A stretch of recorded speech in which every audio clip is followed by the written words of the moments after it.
चलिए बच्चों, एक बार फिर से आपका स्वागत करते हैं। जो अगला टॉपिक हमारा चलने वाला है इस सीरीज का वो है करंट इलेक्ट्रिसिटी। करंट इलेक्ट्रिसिटी इस चैप्टर को हम कोशिश करेंगे बहुत छोटे से समय में पूरा का पूरा टॉपिक का हर एक पॉइंट आपके सामने क्लियर करें।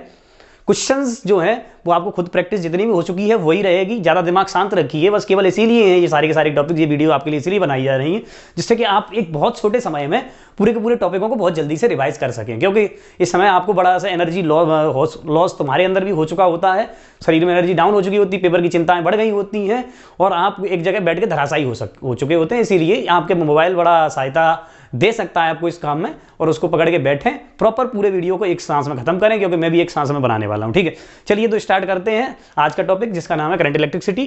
करंट इलेक्ट्रिसिटी जो है बच्चों,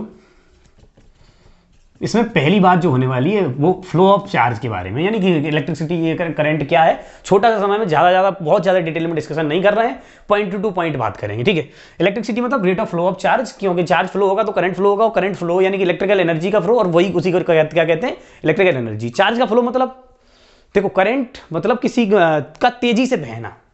ठीक है, ये बात करंट है। और कैसे भी करंट बहुत सारे प्रकार का, करंट हिंदी में से धारा कहते हैं। जैसे पानी बहुत तेजी से बह रहा हो उसे तो जल धारा कहेंगे, और ऐसे ही जो करंट बहुत तेजी से बह रहा हो उसे आवेश की धारा यानी कि इलेक्ट्रॉन का फ्लो कहेंगे। इसीलिए इसे इलेक्ट्रिसिटी नाम दिया गया, क्योंकि इसमें कौन फ्लो हो रहा होता है, इलेक्ट्रॉन फ्लो हो रहा होता है। किसी भी वायर में इलेक्ट्रॉन फ्लो हो रहा हो तो करंट के लिए फॉर्मूला लिखते हैं rate of flow of charge या फिर rate of flow of electron. Charge किसकी वजह से आया होता है, इलेक्ट्रॉन की। तो करंट का फॉर्मूला होता है, करंट दो प्रकार के होता है, एक आई एवरेज और एक आई इंस्टेंटेनियस। ठीक है, तो आई इंस्टेंटेनियस एवरेज क्या है, एवरेज है डेल्टा क्यू बाई डेल्टा, यानी कि टोटल चार्ज कितना फ्लो हुआ टोटल कितने समय में, और limit delta T tends to अगर जीरो कर दें तो आई की वैल्यू आ जाएगी D Q by D T, और इसी को कहते हैं आई इंस्टेंटेनियस। ये इंस्टेंटेनियस करंट है और ये एवरेज करंट है बच्चों। इसमें एक और चीज ध्यान में रखने की है, वो है करंट डेंसिटी। क्या है करंट डेंसिटी? करंट डेंसिटी क्या है बच्चों? करंट डेंसिटी है किसी भी क्रॉस सेक्शन वायर, मान लो कोई भी किसी भी टाइप का उल्टे सीधे शेप का ही कोई एक वायर है, ये प्रकार का वायर है ऐसा, तो आप ये देखेंगे करंट डेंसिटी, मान लो यहाँ से कुछ चार्ज पार्टिकल ऐसे भेजे गए तो जितने यहाँ से भेजे हैं क्या उतने ही बाहर निकलेंगे यहाँ पर। क्या होगा कि ये वाला हिस्सा थोड़ा सा पतला है, यहाँ का एरिया ऑफ क्रॉस सेक्शन ज्यादा है, तो इसमें जो स्पीड v1 है और यहाँ पे स्पीड v2 है, तो आप ये देखेंगे कि v2 should be greater than v1। यानी कि यहाँ जैसे पाइप है उसमें पानी जा रहा है, तो यहाँ पतला है तो उसको पिचका लो तो तेजी से बाहर निकलता है कि नहीं निकलता। इक्वेशन ऑफ कंटिन्यूटी जिससे हम फ्लूइड मैकेनिक्स में पढ़ते हैं उसके बारे में बात नहीं कर रहे हैं, खेल समझाने की कोशिश कर रहे हैं।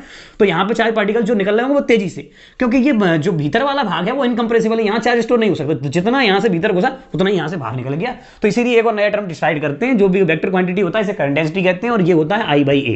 किसी भी क्रॉस सेक्शन एरिया में कितना करंट पास हो रहा है उसे करंट डेंसिटी कहेंगे। इसकी यूनिट एम्पियर है और डायमेंशनल फॉर्मूला ही ए है। ये कोई अपने आप में स्पेशल यूनिट है, इसलिए कुछ भी दिमाग लगाने की इसकी आवश्यकता नहीं है। पर करंट डेंसिटी क्या हो जाता है, एम्पियर प्रति मीटर स्क्वायर। और इसमें और भी थोड़े से इसके भाग हैं, जैसे कि मान लीजिए यहाँ पे कुछ भी ऐसे एरिया, इसका ये वाला भाग ले लिया ऐसे, तो करंट इस डायरेक्शन में फ्लो हो रहा है, एरिया इस डायरेक्शन में, तो आप ये कहेंगे कि ये एंगल जो है वो थीटा है। तो इसमें कौन सा भाग है जिससे करंट डेंसिटी डिफाइन होगी, ये इसका ये वाला कंपोनेंट, एरिया का ये वाला कंपोनेंट कौन सा, ए कॉस थीटा, यानी ए परपेंडिकुलर। इसीलिए करंट डेंसिटी को जे वाल को लिखा जाता है आई अपॉन ए कॉस थीटा, या फिर लिखा जाता है आई बाई ए परपेंडिकुलर। इस प्रकार से इसको डिनोट किया जाता है करंट डेंसिटी को।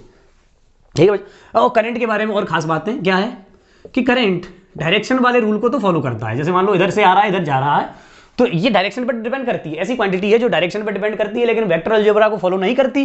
तो इसलिए आपको अगर इसमें बताया जाए तो वैसे ये क्वांटिटी टेंसर कहलाती है। करंट जो है वो कौन सी क्वांटिटी कहलाती है, टेंसर। पर इसको एक स्पेशल नाम दिया गया है, स्केलर। स्पेशल नाम टेंसर है, पर जब इसमें टेंसर ऑप्शन में ही ना हो तो आपको ध्यान में रखना है कि ये स्केलरी क्वांटिटी है, क्योंकि ये वेक्टर अलजेब्रा फॉलो नहीं कर रहे। क्योंकि मान लो ये 30 डिग्री पे आ रहा है और ये भी 30 डिग्री पे 5 एम्पियर 4 एम्पियर और 2 एम्पियर, तो इधर करंट जो जा रहा होगा टोटल वो 5 2 11, यानी कि 6 इधर आ रहा है तो 5 इधर आ रहा होगा, चाहे ये 30 डिग्री एंगल बना रहे हो चाहे 60 डिग्री, इससे कोई फर्क पड़ने वाला नहीं। ठीक है, अब आते हैं इसमें जो इलेक्ट्रॉन दौड़ रहे हैं उसके पास वेलोसिटी क्या होती है। तो कुछ एजम्पशन माने गए, वो एजम्पशन मैं आपको बताता हूं। माना जाता है एक चार्ज पार्टिकल जो कि पॉजिट्रॉन या इलेक्ट्रॉन है, किसी भी कंडक्टर में चारों तरफ अपने टू एंड फ्रो मोशन कर रहा है और ऐसा का ऐसा वहीं का वहीं चक्कर लगा रहा है, और जिन जगहों पे ये टकरा रहा है उन पॉइंट्स को कहते हैं लेटिस पॉइंट, किसी भी सॉलिड की, किसी भी सरफेस की। और ये इलेक्ट्रॉन क्यों टक्कर लगा रहा है इधर उधर, क्योंकि ये फ्री इलेक्ट्रॉन है, इसके पास एनर्जी है। और एनर्जी क्या है आपको पता है कि बोरो मॉडल ऑफ एटम में आपने पढ़ा कि लगभग 10 to the power 7 मीटर पर सेकंड की स्पीड होती है इलेक्ट्रॉन के पास। तो इतनी स्पीड से लगातार इधर उधर चक्कर लगा रहा होगा, तो टक्करें कहाँ खा रहा होगा, लेटिस पॉइंट्स पे। और लेटिस पॉइंट्स क्या होते हैं, कंडक्टर के जो पॉइंट्स जो जहां पर एटम्स मौजूद होते हैं। ठीक है, तो इसीलिए ये माना जाता है कि इलेक्ट्रॉन फ्री है, और फ्री है तो इधर उधर दौड़ रहा है, लेकिन दौड़ने के बावजूद भी उसका नेट डिस्प्लेसमेंट क्या माना जाता है, जीरो, क्योंकि अगर तार ऐसे ही कहीं खुले में पड़ा हुआ हो तो उसमें कोई करंट नहीं जा रहा होता।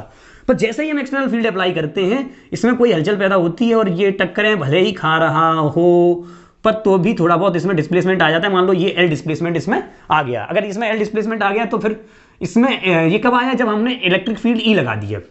ठीक है, अब देखो पहली बात तो इलेक्ट्रॉन को अभी यहां पे हम इस्तेमाल करते चलेंगे पॉजिट्रॉन के रूप में, क्योंकि फील्ड जिधर लगाएंगे उधर किसका दौड़ना होता है, पॉजिट्रॉन का। बात है समझिए, जैसे आपने इधर फील्ड लगाया तो इलेक्ट्रॉन इधर से इधर आएगा, इलेक्ट्रॉन यहां था तो इलेक्ट्रॉन यहां से यहां आ गया, पर जो इलेक्ट्रॉन का फ्लो है वो जो फ्लो इलेक्ट्रॉन का है वो इलेक्ट्रिक फील्ड के उल्टा है। पर जैसे ही इलेक्ट्रॉन यहां से यहां आएगा तो उतना ही पॉजिटिव चार्ज इधर से इधर पहुंच गया होगा, क्योंकि नेगेटिव चार्ज का उल्टा उधर पॉजिटिव चार्ज आ गया। तो हम इलेक्ट्रॉन की जगह पर अब नाम इस्तेमाल करने वाले हैं पॉजिट्रॉन, क्योंकि इसका चार्ज उतना ही है जितना इलेक्ट्रॉन का चार्ज है। तो मैं मान लूंगा कि एक पॉजिट्रॉन यहां से चल के यहां आ गया है, ठीक है बच्चों, और इसने कितना डिस्प्लेसमेंट ट्रेवल किया, ई, और इसका मास कितना मान लिया गया है, एम। तो आप समझिए क्या इस पर लगने वाला फोर्स जो होगा वो क्यू ई होगा, या फिर मैं कह सकता हूं क्यू की वैल्यू ई है तो ई इस पर फोर्स लगेगा। तो क्या नेट फोर्स बराबर एम ए, तो एक्सेलरेशन ऑफ जो इलेक्ट्रॉन या पॉजिट्रॉन आ रहा है वो आएगा ई बाई एम। इतना एक्सेलरेशन इस पे लगा, और इनिशियल वेलोसिटी जो माना जा रहा है वो जीरो माना जा रहा है, तो हम कहेंगे इसका जो डिस्प्लेसमेंट है वो ut plus half A T square से क्या हो गया, ये जीरो, तो L बराबर half E by M T square. तो यहां से इसका ये डिस्प्लेसमेंट बच्चों आ चुका है। ठीक है, ये हर एक पॉजिट्रॉन के लिए माना जाता है कि हर एक पॉजिट्रॉन इतने ही डिस्प्लेसमेंट कवर कर रहा है जब इलेक्ट्रिक फील्ड लगा दिया जाता है। हालांकि कोई हो सकता है कि कोई ले भी नहीं, पर मोस्ट ऑफ द इलेक्ट्रॉन्स जो हैं वो ऐसे ही मूव कर रहे होंगे, क्योंकि थोड़ा सा इलेक्ट्रिक फील्ड आ गया है तो थोड़े से इलेक्ट्रॉन इधर उधर दौड़ गए, तो इसलिए उनका डिस्प्लेसमेंट जो लिखा गया वो लिखा गया ये टी। पर इस टी को टाउ लिखा जाता है, टाउ का मतलब कहते हैं रिलैक्सेशन टाइम। टाउ क्या है, रिलैक्सेशन टाइम। रिलैक्सेशन टाइम वह टाइम है जो लेटिस पॉइंट्स के कोलिजन में लगता है। देखो ऐसे पार्टिकल ये टक्कर खा रहे हैं ना, तो इसमें लगा हुआ टाइम थोड़ा सा यहाँ बढ़ा, तो इस टाइम को स्पेशल नाम दिया गया है टाउ, क्योंकि कोई भी हर एक मटेरियल अलग अलग प्रकार का है, लोहा अलग, चांदी अलग, तांबा अलग, तो फिर इनके पार्टिकल अलग अलग जगहों पर टक्कर भी अलग अलग हिसाब से खा रहे होंगी। ठीक है, किसी के लेटेस्ट पॉइंट कहीं कहीं और दूरी पर होंगे तो वहां टक्करें भी अलग प्रकार की चल रही होंगी, इसीलिए ये टाउ की वैल्यू फिक्स रहती है मटेरियल बाई मटेरियल। तो टाउ किस पर डिपेंड करता है, मटेरियल पर डिपेंड करता है, ऐसे दिमाग में रखिए इसको। ठीक है बच्चों, तो फिर यहां से जो वेलोसिटी आ जाती है इसकी वो डिस्प्लेसमेंट अपॉन टाइम या फिर टाउ आ जाती है, और डिस्प्लेसमेंट कितना है, ई टाउ स्क्वायर बाई 2m, यही तो है डिस्प्लेसमेंट, और अपॉन टाउ, तो क्या डिस्प्लेसमेंट अपॉन टाइम, यही तो वेलोसिटी होगा। तो जो वेलोसिटी आ गई एक टाउ से इस टाउ को काट सकते हैं, तो ये आ जाएगी ई टाउ बाई 2m, और ये क्या कहलाती है बच्चों, ड्रिफ्ट वेलोसिटी कहलाती है। तो मुझे यहाँ सीखने वाली 3-4 चीजें मिली। करंट क्या होता है, करंट 2 प्रकार का होता है, करंट डेंसिटी क्या होती है, और इसके अलावा कौन कौन दौड़ रहा होता है, कैसे दौड़ रहा होता है, ड्रिफ्ट वेलोसिटी क्या आती है, रिलैक्सेशन टाइम क्या होता है। ये सारी बातें मुझे इसके बारे में पता चल गई, और बातें हम बताते जा रहे हैं, जल्दी इसका स्क्रीनशॉट ले लीजिए, अगली बात पे आते हैं। तो बच्चों कितनी चीजें हमने सीख ली, देखो एक मेन चीज यहाँ पर सीखी ड्रिफ्ट वेलोसिटी, इसका फॉर्मूला क्या है, ई टाउ बाई 2m, और ई ये इलेक्ट्रिक फील्ड है और ये ड्रिफ्ट वेलोसिटी, दोनों ही वेक्टर क्वांटिटी हैं, बस ये दिमाग में रखिए। और current density J is equal to IA, एक ये हो गया। ठीक है, 2 बातें आपको पता चल गई। ठीक, अब एक बात तो समझिए, मान लीजिए एक तार है आपके पास, इस तार का एरिया A है, कितना है, एरिया A, और यहाँ पे कुछ पॉजिट्रॉन्स ऐसे करके यहाँ पे मौजूद हैं, और किसी समय में मान लीजिए छोटे से समय dt समय में, और ये पॉजिट्रॉन मूव कर करके यहाँ पहुँच गए, यहाँ ऐसे करके यहां पहुंच चुके हैं। तो किसी समय में ये पॉजिट्रॉन यहां से यहां ट्रांसफर हुए, ये वाले वही पॉजिट्रॉन है जो यहां पहुंचे हैं। ठीक है, तो अब मान लीजिए कोई मटेरियल ऐसे, जो कॉपर का तार था, तो किसी भी और जो भी किसी भी टाइप का मटेरियल होगा, क्या वहां फ्री इलेक्ट्रॉन्स अलग प्रकार के होंगे। अच्छा, जब फ्री इलेक्ट्रॉन अलग प्रकार के होंगे तो फिर वहां पर जो पॉजिट्रॉन्स भी हैं वो भी अलग अलग प्रकार के ही होंगे। अब जैसे मान लीजिए आपके पास लोहे का तार है, तो वहां पे फ्री इलेक्ट्रॉनों की संख्या अलग है, तो फ्री इलेक्ट्रॉन पर यूनिट वॉल्यूम भी फिक्स होगा। कैसे होगा, जैसे मान लीजिए कॉपर है, तो कॉपर के 1 ग्राम में आपको मालूम है 64 ग्राम आपने कॉपर ले रखी है, तो उसमें 1 मोल कॉपर है, 1 मोल कॉपर मतलब 6.023 इंटू 10⁻23 पार्टिकल। और अगर इतने हर एक पार्टिकल में 1 इलेक्ट्रॉन फ्री माना जाए तो क्या टोटल फ्री इलेक्ट्रॉन एक एवोगाड्रो नंबर के बराबर ही हो गए। और अगर इतने इलेक्ट्रॉन फ्री हो गए, और आप एक बात समझिए कि एक इलेक्ट्रॉन का चार्ज जो है वो 1.6 इंटू 10⁻19 कूलम, तो इतने टोटल इलेक्ट्रॉनों का चार्ज जो हो जाएगा वो लगभग हो जाएगा 96,500 कूलम। 64 ग्राम कॉपर में ही 96,500 कूलम चार्ज बैठा है। अब सोचिए अगर आपने कॉपर का तार ले लिया होता 1 किलो का, अब 1 किलो का तार आपने उसका एक बहुत मोटा वायर बनाया, ये 1 किलो का बहुत पतला सा वायर बनाया, लेकिन टोटल जो फ्री इलेक्ट्रॉन्स हैं पूरे 1 किलो में जो बने थे पूरे टोटल, वो तो उतने के उतने ही हो, चाहे आप ऐसा शेप दे दें चाहे आप गोल कर दें, इलेक्ट्रॉनों की जो गिनती है वो नहीं बदलने वाली ना। इसीलिए हमने जो डिसाइड किया होता है एक नया नाम, इसे कहते हैं एन। एन का मतलब होता है नंबर ऑफ फ्री इलेक्ट्रॉन्स पर unit volume, number of free electrons पर यूनिट वॉल्यूम। तो आपको ये पता चल ही गया है कि ये जो एन है वो किस पे डिपेंड कर रहा है, मटेरियल बाई मटेरियल। ये हर एक मटेरियल के लिए अलग है और ये कांस्टेंट वैल्यू है।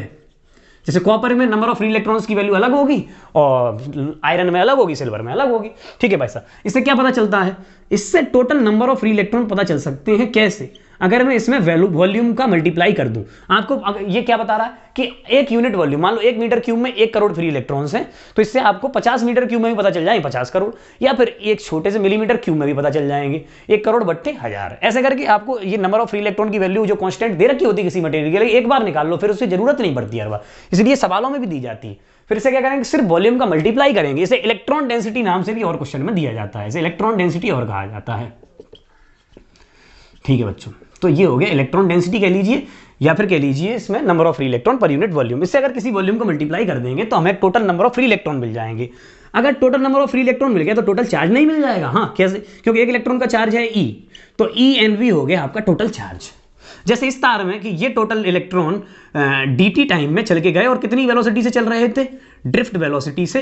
तो इतनी जगह के फ्री इलेक्ट्रॉन्स कैसे निकाले जाएं, इतनी जगह के फ्री इलेक्ट्रॉन्स निकाले जाएंगे। इस जगह का वॉल्यूम कितना हो गया भाई साहब, वेलोसिटी मल्टी ड्रिफ्ट वेलोसिटी तो हो गई इसकी इलेक्ट्रॉनों की स्पीड और इनटू dt। इससे तो ये लंबाई आ गई, क्योंकि लेंथ जो होती है वो क्या होता है, वेलोसिटी इनटू टाइम डिस्टेंस, और इसका एरिया जो दे रखा है वो a, तो इसका वॉल्यूम कितना हो जाएगा, एरिया इंटू लेंथ यानी कि vd dt।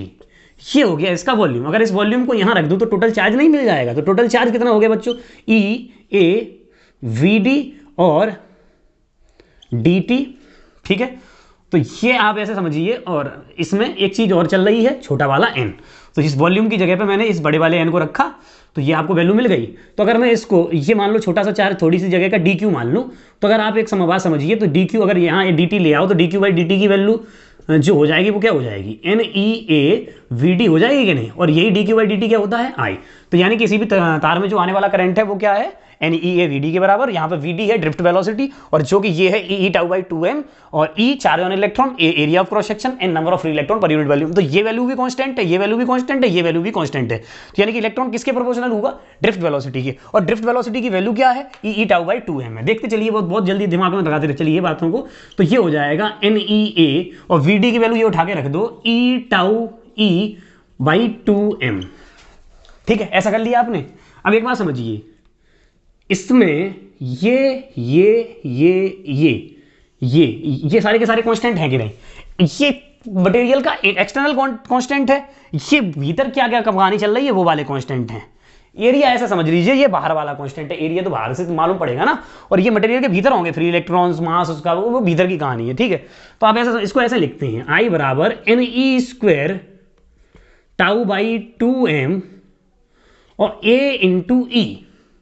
ये पूरी की पूरी वैल्यू मटेरियल के भीतर वाली बात पर निर्भर कर रही है, और ये जितनी ज्यादा होगी करंट किसी भी वायर में उतना ही ज्यादा बहेगा, और इस पूरी की पूरी वैल्यू को कंडक्टिविटी कहते हैं। इसको कहते हैं बच्चों कंडक्टिविटी, और कंडक्टिविटी की वैल्यू जो आती है वो आती है NE² टाउ बाई 2m, ठीक है। ये कंडक्टिविटी, ये कांस्टेंट है, किस पे डिपेंड कर रही है, ये डिपेंड कर रही है मटेरियल पर, ठीक है। अब इसका एक उल्टा टर्म क्या हो जाता है, रेजिस्टिविटी। रेजिस्टिविटी इसका उल्टा हो गया, इसे लिखते हैं 2m बाई NE² टाउ, ठीक है। इसका उल्टा रेसिप्रोकल ऑफ कंडक्टिविटी, यानी कि जितना ये ज्यादा उतना ही ये कम, ठीक है। तो ऐसे लिख लिया जाएगा, I is equal to sigma E, और A को इधर भाग में ले आइए। तो I बाई A क्या है, ये है बच्चों करंट डेंसिटी। तो J बराबर सिग्मा E, तो J वेक्टर बराबर सिग्मा टाइम्स E वेक्टर। इसी को कहते हैं ओम्स लॉ। इसे क्या कहते हैं, Ohm's law in vector form. ये वेक्टर फॉर्म में ओम्स लॉ है। पर एक बात और समझ लीजिए वायर के बारे में, कि अगर वायर में आपने इलेक्ट्रिक फील्ड E लगा रखा है, कितना लगा रखा है E, तो पिछले चैप्टर में मैंने आपको पोटेंशियल डिफरेंस का, पोटेंशियल का जो रिलेशन बताया था वो बताया था E डॉट L बराबर V। तो यहाँ से E की वैल्यू क्या आ जाएगी, V/L। ऐसे लिखा जा सकता है कि नहीं लिखा जा सकता? तो इस फॉर्मूले में E की जगह पे अगर V/L लिख लिया जाए तो ये क्या हो जाएगा बच्चों, ये हो जाएगा आपका, ऐसे यहाँ पे लिख दे रहा हूँ, I = sigma A V/L।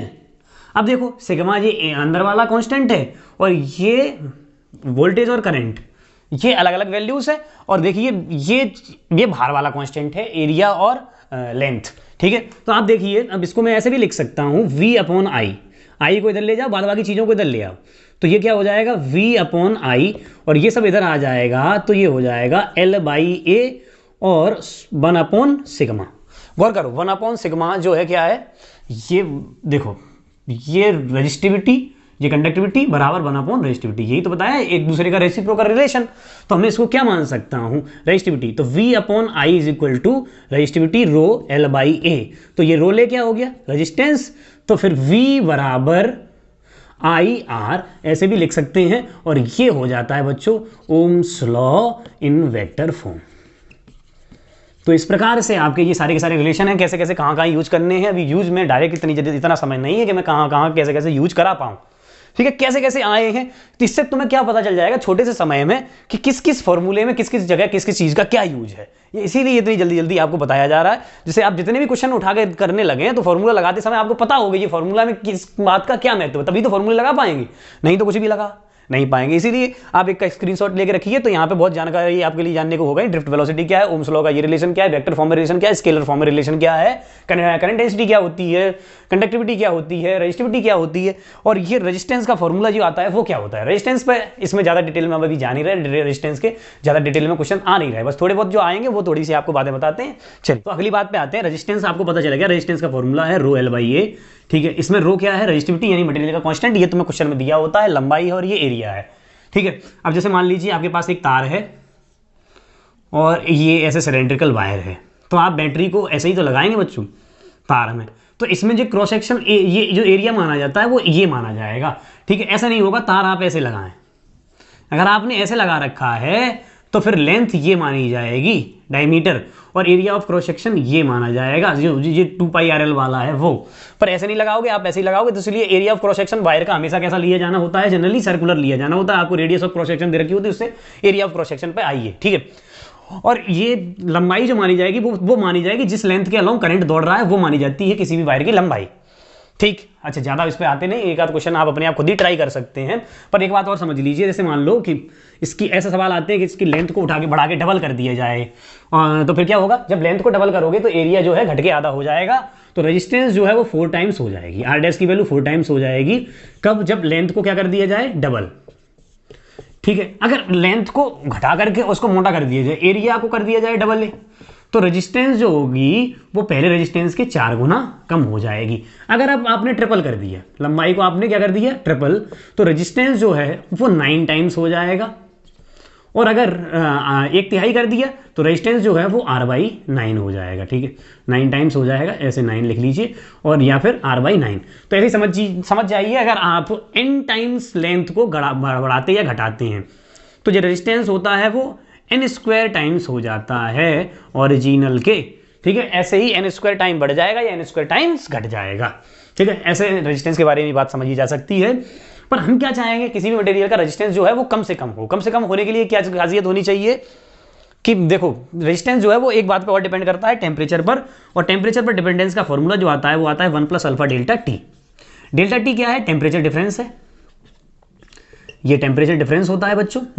Alpha क्या है, टेम्परेचर कोफिशिएंट है, टेम्परेचर कोफिशिएंट। इसके बारे में ज़्यादा डिटेल में बातें जो होती हैं वो थर्मोडायनेमिक्स में हीट में बताई जाती हैं, हीट एंड टेम्परेचर वाले चैप्टर में 11th में। बस आप इसकी यूनिट ध्यान रखिए, पर डिग्री सेल्सियस इसकी यूनिट होती है, और ये अल्फा भी हर एक सवाल में अलग अलग दिया होता है। जैसे सिल्वर के लिए अल्फा आपको मान लो 0.004 प्रति डिग्री सेल्सियस आपको दे रखा होगा।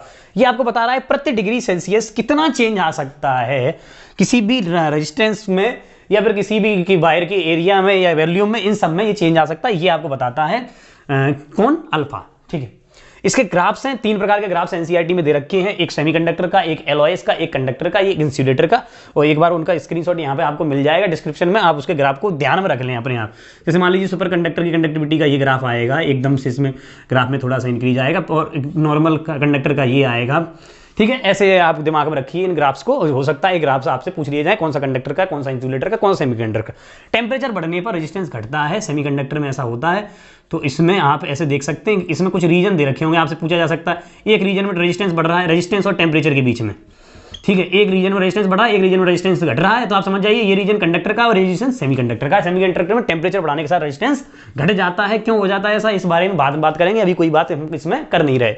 अब इसमें अगली बात पे आते हैं, जिसे कहते हैं बैटरी एंड ईएमएफ। क्या कहते हैं भाई साहब, battery and EMF. Battery and EMF में क्या समझना है, आप समझ लीजिए। बैटरी क्या है, ये केमिकल एनर्जी को इलेक्ट्रिकल एनर्जी बदलती है। जैसे मान लीजिए यहाँ पर आपने ZnSO4 का सोल्यूशन भर दिया और कॉपर की 2 रोडें यहाँ पर डाल दी, या फिर जिंक की रोडें डाल दी और कॉपर सल्फेट का सोल्यूशन यहाँ पे भर दिया, किसी प्रकार का इलेक्ट्रोलाइटिक सोल्यूशन। जैसे फिर आप इसमें 10th में जो आपने रिएक्टिविटी सीरीज पढ़ी होती है उसमें बताया जाता है डिस्प्लेसमेंट रिएक्शन। आपको मालूम है, जैसे जिंक की रॉड कॉपर सल्फेट के सॉल्यूशन में डाल दोगे तो यहाँ पर बन जाएगा CuSO4 प्लस Zn से क्या बन के तैयार हो जाएगा, ZnSO4 प्लस Cu। मतलब कि एक दूसरे को हटा करके खुद जुड़ जाना, यानी डिस्प्लेसमेंट हो जाना। जब ये प्रकार की रिडॉक्स रिएक्शन होती है तो ये रिडॉक्स रिएक्शन इतनी आसानी से नहीं होती, बहुत तेजी से होती है। ये बॉन्ड बहुत आसानी से टूटते, एकदम से तेजी से टूटते हैं, तो पॉजिटिव जबरदस्ती पॉजिटिव पर, नेगेटिव जबरदस्ती नेगेटिव पर चढ़ जाता है। तो इससे क्या होता है कि जो इलेक्ट्रॉन्स हैं, जो इसमें चार्ज पार्टिकल मौजूद हैं रॉड्स पर या फिर वायर्स में, वो चार्ज पार्टिकलों को एनर्जी मिल जाती है और वो एनर्जी के कारण चार्ज पार्टिकल दौड़ने लगते हैं। हमें ये लगता है बैटरी जो है सोर्स है चार्ज का, पर वो सोर्स चार्ज का नहीं, वो एनर्जी का सोर्स है। इसी के कारण ये एनर्जी मिलने के कारण चार्ज पार्टिकल दौड़ पाते हैं। अब बैटरी की जो प्रक्रिया चलती है वो ऐसे चलती है, मान लीजिए ये रजिस्टर है और यहाँ पर ये इलेक्ट्रोड्स हैं और ये बैटरी के अंदर यहाँ पर बंद है। तो क्या होगा, जैसे ही रिडॉक्स रिएक्शंस होंगी इनके चार्ज पार्टिकलों को तेजी से स्पीड मिलेगी और ये दौड़ेंगे, बीच में रजिस्टर मिल गया, इसकी स्पीड घटाएगा और एनर्जी फिर डाउन, फिर ये तेजी से जाएंगे, फिर यहाँ पर एनर्जी घटा देगा रजिस्टर, ठीक है। तो जो एनर्जी है उसको ईएमएफ से डिफाइन करते हैं और ये इसके कहलाती है work done per unit charge, ठीक है। इस ईएमएफ का मतलब नाम तो इलेक्ट्रोमैग्नेटिक फोर्स है, पर ये फोर्स नहीं, वो एनर्जी है जो किसको मिली है, केमिकल्स से मिलने वाली है, जो इलेक्ट्रॉन या चार्ज इसमें मौजूद है। तो चार्ज ने इतना डिस्प्लेसमेंट ट्रेवल करके जो वर्क किया, तो वो Q डेल्टा V जो वर्क डन आया है पर यूनिट चार्ज जो आया है, वही जो ईएमएफ कहलाता है, जो पोटेंशियल डिफरेंस है टर्मिनल के बीच। पर ये पोटेंशियल डिफरेंस जो आता है वो एक्चुअल से कम आता है, क्योंकि इसमें कुछ रेजिस्टेंस होता है जिसे इंटरनल रेजिस्टेंस कहते हैं। इसके लिए हम दो आपके पास सामने फिगर बना रहे हैं। हो सकता है कि ये छोटा आर पीछे से लगा दिया जाता है, इसे कहते हैं इंटरनल रेजिस्टेंस, ये ईएमएफ ऑफ द बैटरी। अब ऐसे ही ये छोटा आर क्या का काम करेगा, दो केस बनेंगे, एक करंट बाहर की ओर आ रहा हो, एक करंट अंदर की ओर जा रहा हो, ये ई और ये आर, ठीक है। इस वाले केस को कहते हैं भाई साहब डिस्चार्जिंग ऑफ बैटरी, इसे कहते हैं चार्जिंग ऑफ बैटरी। और यहाँ के बीच का पोटेंशियल डिफरेंस जो आता है इस पॉइंट ए और इस पॉइंट बी के बीच, इस पॉइंट ए और इस पॉइंट बी के बीच, वो जो पोटेंशियल डिफरेंस है उस बैटरी की एक्चुअल ईएमएफ से थोड़ा सा कम आता है, क्योंकि इंटरनल रेजिस्टेंस कुछ ईएमएफ को खा जाता है, ठीक है। तो जो ये ईएमएफ कहा गया है इसमें पोटेंशियल डिफरेंस जो कम आया है, इसीलिए इसे कहते हैं ए और बी के बीच पोटेंशियल डिफरेंस को टर्मिनल वोल्टेज, और टर्मिनल वोल्टेज की वैल्यू लिखी जाती है E-IR इस वाले केस में, और इस वाले केस में टर्मिनल वोल्टेज की वैल्यू लिखी जाती है E+IR, क्योंकि करंट की डायरेक्शन उल्टी है, बैटरी चार्ज हो रही है, ठीक है। तो जो टर्मिनल वोल्टेज जो है वो अलग प्रकार के आ सकते हैं, और ये आपको सीन दोनों में अपने दिमाग में रखने हैं। तो ये हो गया बैटरी और ईएमएफ का केस। रेजिस्टेंस क्या होता है, किस प्रकार से वैल्यूज यहाँ पर लिखी जाती हैं, वो सब आप एक बार स्क्रीनशॉट लेके रख लीजिए। अगले टॉपिक पे आते हैं, जल्दी जल्दी काम करते चलते। हाँ, तो अगला टॉपिक है बच्चों किरचॉफ लॉ।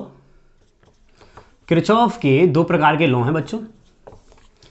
एक लॉ कहलाता है लूप लॉ, हाँ, एक लॉ कहलाता है जंक्शन लॉ। जंक्शन लॉ, पहले जंक्शन समझते हैं और लूप समझते हैं। पहले मान लीजिए मैंने उल्टा सीधा कोई भी सर्किट ऐसे बना लिया है, ये रहा आपके सामने सर्किट, ठीक है। ऐसा कोई भी सर्किट मैंने आपके सामने ड्रॉ कर लिया, ठीक है। देखना ध्यान से, अब इसमें ये जो पॉइंट है ना, ये जो पॉइंट जहां एक से ज्यादा तार हों, देखो जैसे ये पॉइंट, यहां नहीं, ये पॉइंट, देखो इन जगहों पे एक से ज्यादा तार नहीं, यहां एक ही तार है, उसमें बस मोड़ आ गई है।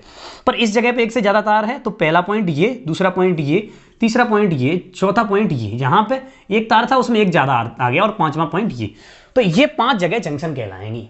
ऐसी जगह जहां पे एक से ज्यादा तार हो वो जगह जंक्शन कहलाती हैं, और जहां से शुरू करके वहीं खत्म हो जाए, जैसे 1 2 3 1, तो इस पूरे के पूरे पाथ को लूप कहते हैं।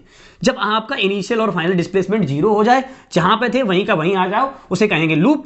और जहां पे एक से ज्यादा तार मौजूद हो उसे कहेंगे जंक्शन। तो दो प्रकार के लॉ दिए, एक जंक्शन लॉ, एक लूप लॉ। जंक्शन लॉ पहला क्या कहता है, किसी भी जंक्शन पे, यानी कि मतलब ऐसी जगह जहां पे एक से ज्यादा तार मौजूद हैं, वहां पे जितना करंट आएगा उतना जाएगा। मान लो ये I1 और ये I2, ये I3 करंट 3 तारों में से आया, और ये I4 और ये I5 है, तो वे कहेंगे I1 + I2 + I3 की जो वैल्यू आएगी वो वैल्यू आ जाएगी I4 + I5 के बराबर। ये कहलाता है जंक्शन लॉ। ठीक है, जितना करंट आएगा उतना जाएगा, यानी आने वाला करंट बराबर जाने वाला करंट। आप इसको ऐसे भी लिख सकते हैं I1 plus I2 plus I3 minus I4 minus I5, क्योंकि एक करंट जा रहा है और एक करंट आ रहा है, इसीलिए ये कहलाता है समेशन ऑफ आई की वैल्यू n1 से लेकर के n तक। ठीक है, ये 0 के बराबर आती है, यानी कि algebraic sum of total current is equal to 0। ये कहलाता है किरचॉफ जंक्शन लॉ। एक आता है Kirchhoff loop law. Loop law क्या कहता है? तो ये एक्चुअली किसको फॉलो कर रहा है? Law of conservation of charge को फॉलो कर रहा है। ऑब्जेक्टिव में से पूछे जा सकते हैं किस को फॉलो करता है? Law of conservation of charge को ये फॉलो करता है। ठीक है, अब आते हैं इसमें कौन सा अलग अगले प्रकार का लॉ जिसे कहते हैं हम लूप लॉ। लूप लॉ क्या कहता है कि एक लूप में जो टोटल पोटेंशियल डिफरेंस आएगा वो 0 के बराबर आएगा। मतलब टोटल पोटेंशियल डिफरेंस क्यों? क्योंकि जितना पोटेंशियल गिरेगा, मान लो इस रेजिस्टेंस ने पोटेंशियल गिराया पर इसने इधर को गिराया होता तो इतना बढ़ जाता है इधर। ठीक है, इसीलिए जितना पोटेंशियल गिरेगा उतना ही बढ़ेगा। मतलब जहां की जहां आ गए तो टोटल पोटेंशियल डिफरेंस क्या हो गया? किसी भी क्लोज लूप में 0 हो गया। ये कहता है लूप लॉ। अब टोटल पोटेंशियल डिफरेंस किसी भी लूप में 0 हो जाने का मतलब समझ जाइए कि उसमें टोटल एनर्जी डिफरेंस 0 है। Potential difference is the energy difference. तो अगर जिस जगह पे पहुंचे थे वहीं का वहीं आ गए तो आपने नेट डिस्प्लेसमेंट कितना कवर किया? 0। तो वर्क डन 0, एनर्जी डिफरेंस 0, ऐसा समझ लीजिए। तो ये किसको फॉलो कर रहा है? Law of conservation of energy को फॉलो कर रहा है। Law of conservation of energy, law of conservation of energy को फॉलो कर रहा है। मतलब algebraic sum of voltage across a loop is equal to 0। ठीक है, चलिए कुछ क्वेश्चंस के द्वारा इन सारी बातों को समझते हैं। मान लीजिए आपके पास ये एक क्वेश्चन दे रखा है, ये इसी में कॉम्बिनेशन ऑफ बैटरी से मतलब केवल आप एक बात जानते हो Kirchhoff loop law, Kirchhoff junction law. तो आप किसी भी सर्किट में कॉम्बिनेशन ऑफ बैटरी और सेल्स वगैरह सब लगा करके आप इसे अप्लाई कर सकते हैं। मान लीजिए ये क्वेश्चन मैंने आपके सामने ऐसे दे दिया। ठीक है, तो आपको ये समझना है कि जैसे मान लो यहाँ रेजिस्टेंस 2 ओम दे रखा है, यहाँ पर रेजिस्टेंस 1 ओम दे रखा है और ये बैटरी 6 वोल्ट की दे रखी, ये बैटरी आपकी दे रखी 6 वोल्ट की। ऐसे करके आपको 2 बैटरीज दे रखी हैं। ठीक है, तो अब आप इसमें लॉ लगाना है। लॉ लगाने के लिए आपको क्या करना है? आप देख लें, पहले एक लॉ लूप ये बनना है, एक लूप ये बनना है। तो आप देख लीजिए जहाँ से शुरू कर रहे हैं, जैसे मान लो यहाँ शुरू कर रहे हैं तो यहाँ पे मान लीजिए करंट आई गया, आई का एक भाग I1 इधर चला गया तो रहा बचा I माइनस I1 इधर चला जाएगा और इधर से कितना आ रहा है? I। तो ठीक है, फिर से I माइनस I1 इधर, I1 इधर, दो मिलके यहाँ से I फिर चला गया। तो आपको मालूम है टोटल पोटेंशियल डिफरेंस 0 होता है। अब ये बैटरी अगर देखो, ध्यान में रखने वाली बात ये है, बैटरी ऐसे मिल रही है और तुम चलना तो खुद ही, मतलब चलने का मतलब ऐसे समझ लिया करो तुम खुद चल के जा रहे हो ऐसे। तो जब ऐसे चल के जा रहे हो तो छोटे टर्मिनल से बड़े पे चले ना, तो बैटरी ने एनर्जी बढ़ाई। तो आप हमेशा वोल्टेज को प्लस के साथ लिखो, तो ये लिखोगे प्लस के 6। ठीक है, और माइनस के IR, क्योंकि रेजिस्टेंस मिल गया रास्ते में। जब आप चल के ऐसे जा रहे हैं और रेजिस्टेंस रास्ते में मिल जाए तो रेजिस्टेंस क्या करेगा? रुकावट पैदा करेगा। पर करंट ऐसे जा रहा हो, आप चल के ऐसे आ रहे हैं, रास्ते में रेजिस्टेंस मिल जाए तो करंट की डायरेक्शन रुकावट का उल्टा, क्योंकि रुकावट इधर पैदा कर रहा था तो आप उल्टा आ रहे हैं। तो इस वाले केस में V की वैल्यू आप प्लस के साथ लिखें और इस वाले केस में V की वैल्यू आप माइनस के साथ लिखें। और ऐसे जा रहे हो और बैटरी मिल जाए तो V की वैल्यू प्लस के साथ लिखें, और ऐसे आ रहे हो और बैटरी मिल जाए तो V की वैल्यू नेगेटिव के साथ लिखें। ये बात दिमाग में रखनी है और यही क्वेश्चन में ऐसे अप्लाई करते हुए चला जाना है। ठीक है, तो जैसे मैं पहले वाले लूप के लिए अप्लाई करूं तो मैं कहूंगा प्लस के 6 और फिर कहूंगा माइनस के R। तो R कितना है? 1 है। फिर मैं कहूंगा माइनस के 2I1, ठीक है, बराबर 0। देखो वहीं से वहीं आ गया ना, तो एक इक्वेशन ये बन के तैयार हो गई, दूसरी इक्वेशन यहाँ से भी बना सकते हैं। ठीक है, यहाँ से जो इक्वेशन बन के तैयार होगी उसे मैं लिख सकता हूँ। देखो आप जा रहे हैं ऐसे और करंट आ रहा है ऐसे, तो इसको माइनस और माइनस प्लस के 2I1 लिखोगे और फिर प्लस के 6 बराबर 0 लिखोगे। तो यहाँ से I1 की वैल्यू जो आ जाएगी वो आ जाएगी माइनस के 3। इसे उठा करके वापस यहाँ पुट कर दोगे तो 6 माइनस I माइनस और माइनस 3 और 2 कितना हो गया? 6 प्लस के 6 हो गया और ये हो गया 0। तो I की वैल्यू आ सकती है यहाँ से 0। ठीक है, इसका एक और तरीका और है। मान लीजिए जहाँ पे भी जब भी ऐसा क्वेश्चन दे रखा हो तो आप मान लीजिए यहाँ का पोटेंशियल 0 है, अपनी तरफ से एक जगह का पोटेंशियल 0 मान लीजिए, तो इस जगह का पोटेंशियल 6 आ गया और इस जगह का पोटेंशियल 12 आ गया। ठीक है, तो इस जगह का पोटेंशियल क्या आ जाएगा? 0 ही आ जाएगा। तो इस वाले केस में देखो पोटेंशियल कितना आया बच्चों? इस वाले केस में पोटेंशियल डिफरेंस आ गया 6, तो करंट अपने आप आ गया 3। ठीक है, तो करंट की डायरेक्शन हायर से लोअर होती है, यानी इधर से इधर आ रही, तभी तो माइनस का चिन्ह आ रहा है, क्योंकि आप माना इधर और आंसर आ रहा है इधर। तो इस प्रकार से भी सॉल्व कर सकते हैं। इसे कहते हैं पोटेंशियल मेथड। इससे बहुत जल्दी क्वेश्चन हो जाते हैं। आप एक जगह पोटेंशियल 0 मान लीजिए और जल्दी जल्दी लिखते जाए। चलिए अपने मन से एक और प्रकार के और क्वेश्चन और ले रहे हैं जो पोटेंशियल मेथड पर हो सकते हैं। जैसे मान लीजिए ये आपके पास एक बैटरी ले रखी, ये लगा रखी है, ये ऐसे, ठीक है, ये रेजिस्टेंस दे रखा है और ये और एक बैटरी लगा रखी है। और ऐसे करके ये सेटअप बना रखा है, और इधर से भी एक सेटअप बना रखा है। ये एक बैटरी ऐसे लगा रखी है बच्चों, ये ऐसे करके रजिस्टर लगा रखा है, ठीक है। अब आप समझ जाइए इसमें क्या करना होगा। अपनी तरफ से एक जगह पोटेंशियल 0 मान लीजिए, ऐसे मान लो 6 वोल्ट की बैटरी, 3 वोल्ट की बैटरी, 2 वोल्ट की बैटरी, और ये 2 ओम का रजिस्टर, 2 ओम का रजिस्टर ऐसे लगा रखा। इस जगह का पोटेंशियल 0, तो 6 बढ़ा के यहाँ पर 6 लिख दीजिए, और 2 और बढ़ा के यहाँ 8 लिख दीजिए। तो ये वाला जो पोटेंशियल कितने के पोटेंशियल डिफरेंस के बीच में आ गया, 8 और 0 के में। तो यहाँ पर करंट आपको मालूम पड़ जाएगा I बराबर 4, क्योंकि V/R इक्वल टू I। ऐसे ही यहाँ पे आपको पोटेंशियल लिख सकते हैं, 0 है यहाँ, तो यहाँ पे हो जाएगा -3। तो बच्चों इसके बीच पोटेंशियल डिफरेंस हो गया 9, तो 9/2, यहाँ करंट जो आ जाएगा वो आ जाएगा 4.5, ठीक है। तो ऐसे करके आप करंट की वैल्यू भी लिख सकते हैं, किसी भी सर्किट में लिख सकते हैं, जरूरी नहीं, पर पोटेंशियल मेथड बहुत जगह काम करता है। शॉर्टकट में जल्दी से आपको किरचॉफ वोल्टेज लॉ या किरचॉफ करंट लॉ लगाने से आपको इस प्रक्रिया से बचा देता है। तो इस प्रकार के क्वेश्चन आप यहाँ ट्राई कर सकते हैं। अगले 2 और टॉपिक बता रहा हूँ, इसका स्क्रीनशॉट लेकर अपने पास रख लीजिए जल्दी से। चलिए अगला टॉपिक आपके सामने शुरू कर रहे हैं, इसका नाम है व्हीटस्टोन ब्रिज। व्हीटस्टोन ब्रिज के लिए कोई भी जो डेरिवेशन है वो आपको नहीं बता रहा, डायरेक्ट काम की बात बताता हूँ, कोई भी खास डेरिवेशन नहीं है, किरचॉफ वोल्टेज लॉ लगा के बनाया गया है। देखिए मान लीजिए ऐसा करते हैं, ये सेटअप ऐसे बना के तैयार कर दिया जाता है, ठीक। इसमें 4 ऐसे रजिस्टर एकदम से ऐसे सेटअप में लगा दिए तैयार कर दिए जाते हैं। एक मान लो P, एक मान लो Q, एक मान लो R, एक मान लो S। इसमें क्या किया जाता है, गैल्वेनोमीटर के साथ एक जॉकी लगा करके ऐसे सेट कर दिया जाता है, और ये ऐसे चेक किया जाता है कि इनका रेशियो जब बराबर आ जाए ना, वोल्टेज ये ऐसे इनका रेशियो जब बराबर आ जाता है, तो इसमें गैल्वेनोमीटर में कोई करंट नहीं जाता। गैल्वेनोमीटर में करंट कब नहीं जाता, जब P/R की वैल्यू Q/S के बराबर हो जाती है। और इसी सेटअप को कहते हैं बैलेंस्ड व्हीटस्टोन ब्रिज सेटअप। इस पर हो सकता है क्वेश्चन जल्दी में आपसे पूछ लिया जाए। मान लो ऐसे करके क्वेश्चन दे दिया 20 ओम, और ऐसे करके दे दिया है 40 ओम, ठीक है। ऐसे करके आपको मान लो दे दिया है 50 ओम, और ऐसे करके दे दिया मान लो आपको R। आपसे कहा जाए, और यहाँ पे लगा दिया गैल्वेनोमीटर, आपसे कहा जाए find the value of R for which the galvanometer the current in the galvanometer become 0। तो आप समझ जाइए इसका रेशियो 1/2 है, तो इसका रेशियो भी क्या होना चाहिए 1/2। तो R की वैल्यू आप डायरेक्ट लिख सकते हैं 100 ओम, यानी 100 ओम वायर रेजिस्टेंस है, तब इसके लिए करंट इसमें क्या हो जाएगा 0। इसमें एक और टॉपिक आता है जिसे हम कहते हैं मीटर ब्रिज, ठीक है। मीटर ब्रिज इसी का सेटअप है, व्हीटस्टोन ब्रिज का सेटअप है। ऐसे समझ लीजिए मीटर ब्रिज में क्या होगा, एक नॉन रेजिस्टेंस की वैल्यू दे रखी होगी R, और एक इसमें अननोन रेजिस्टेंस आपको S फाइंड करना होगा। इसमें क्या होगा, एक ऐसे करके 1 मीटर लंबा तार लगा रखा होगा, और इस पे एक स्केल लगा रखी होगी, गैल्वेनोमीटर लगा रखा होगा, एक जॉकी लगा रखा होगा, और बड़ी सी बैटरी से इसको कनेक्ट कर रखा होगा, ठीक है। तो इस सेटअप को कहते हैं मीटर ब्रिज। क्या होता है इसमें कि ये तार जो है यूनिफॉर्म क्रॉस सेक्शन का होता है, इसकी लंबाई 1 मीटर की होती है, 100 सेंटीमीटर, ठीक है।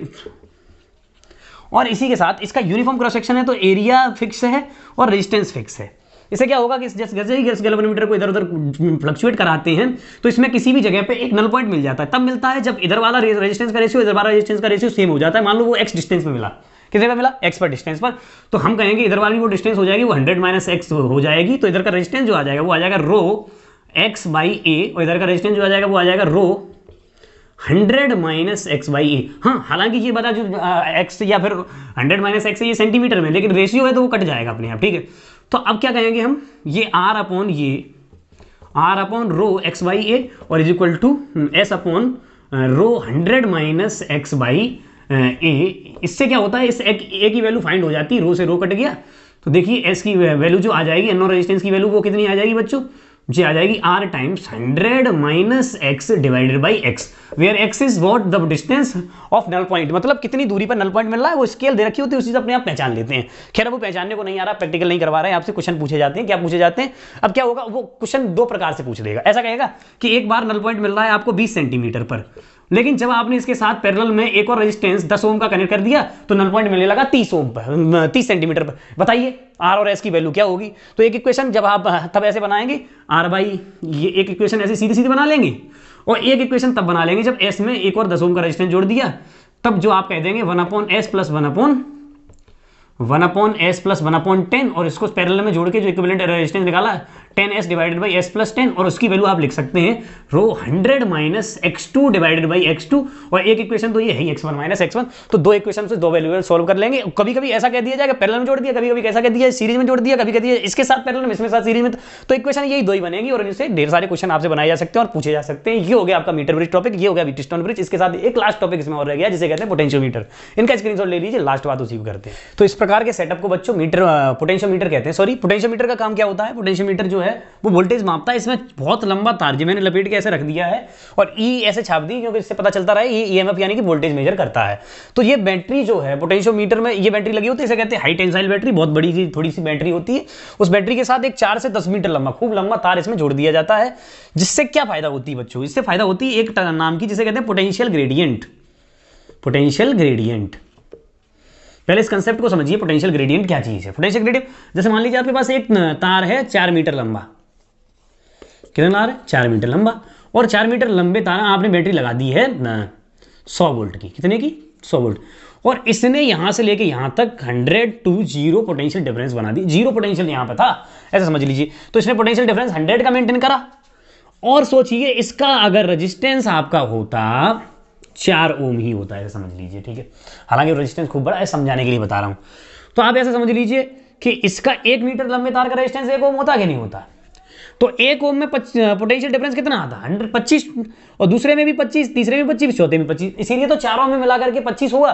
तो यही जो 25 वोल्ट प्रति मीटर आया है, प्रत्येक मीटर में कितना वोल्टेज ड्रॉप हुआ, जो वैल्यू आई उसी को कहते हैं पोटेंशियल ग्रेडियंट, यानी कि प्रत्येक यूनिट में कितना वोल्टेज ड्रॉप हो रहा है। जैसे मान लीजिए इसकी लंबाई L है और यहाँ का वोल्टेज V है, तो इसमें जो वोल्टेज ड्रॉप हो रहा है पर यूनिट लेंथ, क्या वो V/L होगा, और इसी को क्या नाम दिया है K, यानी कि पोटेंशियल ग्रेडियंट। अब सोचिए आपको मान लो यहां पे आपसे x डिस्टेंस पे पोटेंशियल डिफरेंस पूछा गया, और वो पोटेंशियल डिफरेंस कितना लिखा जाएगा? V/L × x। जैसे मान लीजिए ये 10 मीटर लंबा तार है, और 10 मीटर लंबे तार में जो पोटेंशियल डिफरेंस आया है 100 वोल्ट की बैटरी है, तो कितने का आ गया भाई साहब? 100 / 10, यानी कि 10 वोल्ट प्रति मीटर का पोटेंशियल डिफरेंस आ गया। बोलो आया कि नहीं? तो फिर अगर सोचो ये वाली डिस्टेंस अगर 2 मीटर होती तो इतनी जगह का पोटेंशियल डिफरेंस कितना होता? 2 मीटर। अगर मैंने क्या किया, इसमें एक बाहर से एक्सटर्नल बैटरी लगाई जिसका ईएमएफ मुझे पता नहीं था, और आपने इसको यहां पे टच कराया और 2 मीटर पे टच कराया, तो इसमें कोई भी करंट नहीं गया। 2.5 पे कराया तो करंट इधर से इधर आया, और अगर 1.5 पे कराया तो करंट इधर से इधर चला गया। मतलब अगर 2 पे करा रहा हूं 2 मीटर पे, तब इसमें कोई करंट नहीं जा रहा। इसका मतलब यहां का पोटेंशियल डिफरेंस 20 है, तो यहां का भी पोटेंशियल डिफरेंस 20 होगा, तभी तो नहीं जा रहा, ठीक है। तो इस प्रकार से हम इस अननोन बैटरी का भी ईएमएफ फाइंड कर लेते हैं। कैसे? हम देख लेते हैं कि किस जगह पे आगे इसमें करंट नहीं जा रहा। इसका मतलब वहां यहां का ऊपर वाला पोटेंशियल डिफरेंस वही नीचे वाला पोटेंशियल डिफरेंस, ऊपर वाला पोटेंशियल डिफरेंस नाप के पता लगाया जा सकता है। कैसे? आपको मालूम है potential difference per unit length V/L है, तो किसी भी लंबाई x पे कितना हो गया? वो V/L x, और वही पोटेंशियल डिफरेंस फिर बैटरी का होगा। इसी को कहते हैं ईएमएफ ऑफ द बैटरी। पहला एप्लीकेशन है इसका, किसका? पोटेंशियोमीटर का। पहला एप्लीकेशन क्या है? उससे हम किसी भी अननोन बैटरी का ईएमएफ फाइंड कर सकते हैं। दूसरा एप्लीकेशन बताते हैं। चलो एक एप्लीकेशन हो गया, स्क्रीनशॉट लीजिए, अगला यहीं बता रहे हैं तुरंत, ठीक है। मान लीजिए आपके पास एक ईएमएफ बैटरी है E1, जिसका ईएमएफ है E1, ठीक है, और गैल्वेनोमीटर आपको अलग लगाते हैं। यहाँ पे इंटरनल रेजिस्टेंस का R1 ले लेते हैं, ठीक है। दूसरी एक बैटरी और ले लेते हैं जिसका ईएमएफ है E2 और इंटरनल रेजिस्टेंस है R2। ऐसे लगा लिया मैंने दोनों तारों को सेटअप को, और यहाँ पे एक स्विच K1 लगा लिया और एक दूसरा स्विच यहाँ K2 लगा लिया। ऐसे समझ लीजिए अलग अलग लगा लिए, एक K1 और एक K2, और दोनों से मिलाकर के गैल्वेनोमीटर और जॉकी लगा ली, ठीक है। अब क्या होगा? आपने पहले K1 को तो क्या किया? क्लोज कर लिया, और K2 को ओपन रखा। K1 को क्लोज और K2 को ओपन रखा, तो आप देखेंगे कि जो यहां का पोटेंशियल डिफरेंस है E1, और तब आपने नल पॉइंट ढूंढा, वो मान लो x1 पे मिला, तो E1 की वैल्यू लिखी जा सकती है कि नहीं? हाँ बिल्कुल, V/L × x1, ठीक है। फिर आपने क्या किया? दूसरे वाले सीन में, सीन नंबर 2 में K2 को क्लोज कर लिया और K1 को ओपन कर लिया। दूसरे वाले सीन में आपने ये किया, तो आप देखेंगे अगली बार फिर नल पॉइंट ढूंढा, तो आपको नल पॉइंट मिला मान लो x2 डिस्टेंस पे।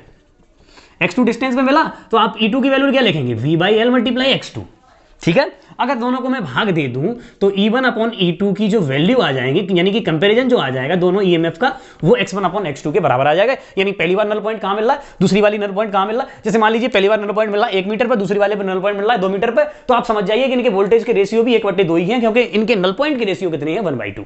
बोलो क्लियर? तो इस प्रकार से आपको 2 चीजें मैंने आपको बता दी पोटेंशियोमीटर के बारे में। एक पहले क्या हो गया, किस प्रकार से अननोन बैटरी का ईएमएफ फाइंड करते हैं, किस प्रकार से कंपैरिजन करते हैं बैटरी के ईएमएफ का। इसमें लास्ट टॉपिक और आपको बता रहा हूं, जिसे कहते हैं इंटरनल रेजिस्टेंस भी कैसे फाइंड कर लेते हैं बैटरी का। स्क्रीनशॉट ले लीजिए, जल्दी जल्दी आते हैं उस पर। जैसे मान लीजिए बच्चों आपके पास ये हाई टेंसाइल बैटरी ऐसे रखी है, ठीक है, बड़ी तगड़ी बैटरी, और ये आपने एक वायर ले लिया, खूब लंबा है। इसमें क्या करते हैं, एक इसका इंटरनल रेजिस्टेंस फाइंड करने, ये E है, और एक बड़ा रेजिस्टेंस RS के साथ लगा लिया, एक स्विच यहाँ लगा लिया है और एक स्विच यहाँ लगा लिया है, और ऐसे करके एक गैल्वेनोमीटर लगा करके इस तार को यहाँ रख दिया, ठीक है। पहले क्या किया हमने, इस वाले की को K1 मैंने मान लो, इसको कहा मैंने K2 मान लो, ठीक है। तो पहले क्या करते हैं हम, इस K1 को क्लोज करते हैं, K2 को ऊपर रखते हैं और नल पॉइंट ढूंढते हैं। इसकी पूरी की लंबाई L है और पोटेंशियल डिफरेंस V है, तो मैं क्या कहूंगा, नल पॉइंट मान लो x1 लंबाई पे मिल गया, कितने पे, x1 पे, तो मैं कहूंगा V/L मल्टीप्लाई x1, ये आ गई आपकी EMF ऑफ द बैटरी की वैल्यू। ठीक है, फिर क्या किया आपने, अब की बार इस वाले केस में दोनों को क्लोज कर लिया, K1 को भी और K2 को भी। फिर आपने दोबारा नल पॉइंट ढूंढा, तो आप ये देखेंगे जब इसको क्लोज कर लेंगे तो इसके अंदर का जो टोटल पोटेंशियल डिफरेंस होगा वो यहां पे मिलने वाले नल पॉइंट के बराबर होगा। और यहां पे नल पॉइंट अगर x2 मिला यानी कि V/L और मल्टीप्लाई x2 की जो वैल्यू आएगी वो इसके बीच में पोटेंशियल डिफरेंस के बराबर है। यहां बाहर से पोटेंशियल, भीतर तो हो सकता है और भीतर करंट भी दौड़ सकता है, सही है गलत है, क्योंकि यहां और यहां के पोटेंशियल सेम है ना, इसके भीतर कोई पोटेंशियल का अंतर भी हो सकता है। और तो फिर करंट कहां से कहां दौड़ रहा है, इसके बीच में, तो इसके बीच में करंट दौड़ रहा है, मान लिया मैंने वो I दौड़ रहा है। इस I की वैल्यू लिखी जा सकती है कि नहीं लिखी जा सकती, कैसे लिखेंगे बच्चों, इसे हम लिखेंगे माइनस के IR और फिर माइनस के I छोटा r और प्लस के E बराबर 0। तो यहां से आप इसको E अपॉन बड़ा R प्लस छोटा r, that is the value of I। तो यहां का पोटेंशियल डिफरेंस क्या हो गया बच्चों, IR यानी कि ER अपॉन बड़ा R प्लस छोटा r, ये क्या हो गया यहां का बीच का पोटेंशियल डिफरेंस। ठीक है, और यही पोटेंशियल डिफरेंस किसके बराबर है बच्चों, यही पोटेंशियल डिफरेंस जो नल पॉइंट मिला है उसके बराबर है, यानी इसे लिख सकते हैं ER अपॉन बड़ा R प्लस छोटा r। अगर मैं ये वाला इक्वेशन नंबर फर्स्ट, इस इक्वेशन नंबर सेकंड, इस इक्वेशन को इससे भाग दे दूं तो B/L से B/L कट जाएगा, तो ये क्या आ जाएगा x2/x1 और इधर E से एक E कट जाएगा और ये आ जाएगा बड़ा R प्लस छोटा r। ऐसे आप चाहो तो इसे ऐसे भी करके लिख सकते हैं, पलट के लिखोगे तो ये हो जाएगा बड़ा R प्लस छोटा r डिवाइडेड बाई बड़ा R बराबर x1 प्लस वो x1 अपॉन x2। ठीक है, और अगर इसको सेपरेट डिवाइड कर दे तो ये हो जाएगा 1 अपॉन बड़ा R प्लस छोटा r। इसको इधर भाग में भेज दीजिए तो R प्लस छोटा r की वैल्यू क्या हो गई, x1 minus x2 divided by x2, ये हो गई। इसको इधर भेज दिया, ठीक है, x1 अपॉन x2 में। ठीक है, तो आप कहेंगे छोटे r की जो वैल्यू आ गई वो आ जाएगी R upon x1 minus x2 divided by x2।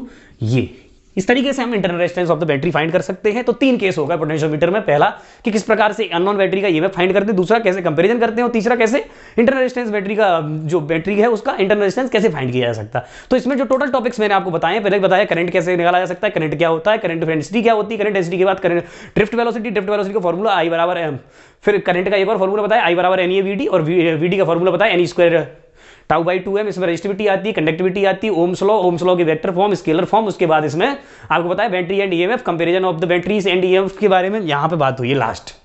ठीक है, इतनी सारी चीजें मैंने आपको बता दी हैं। XYZ जो भी है आप एकदम से फास्ट फॉरवर्ड आप करके इसको देख सकते हैं। मैंने इतनी तेजी से बताया, इसमें आप एक 1.1 की भी स्पीड करोगे तो बहुत तेज हो जाएगी भाई साहब, इतना धीरे मैं नहीं पढ़ाता हूँ। ठीक है, अब मैं पढ़ाता बिल्कुल कूल हो गई हूँ, ऐसी कोई बात नहीं खास, पर मुझे मालूम है कि इतना समय आपके पास नहीं बचा है और CBSE के बारे में आपको पहले से ही पता हुआ है कि कैसे स्कूलों में क्या होने वाला है। फिर भी हम अपनी कोशिश तो करेंगे ना पूरा, हम जो भी चीज़ें अपनी तरफ से कोई कसर न छोड़ें, इसीलिए हम आपके सारे के सारे टॉपिक जल्दी जल्दी कवर कर रहे हैं। आप जरूर ये सारी की सारी तैयारी अपनी करते रहें, मैं जरूर कोशिश करूंगा कि ये पूरा का पूरा कवर आपका हो जाए। धन्यवाद, नमस्कार।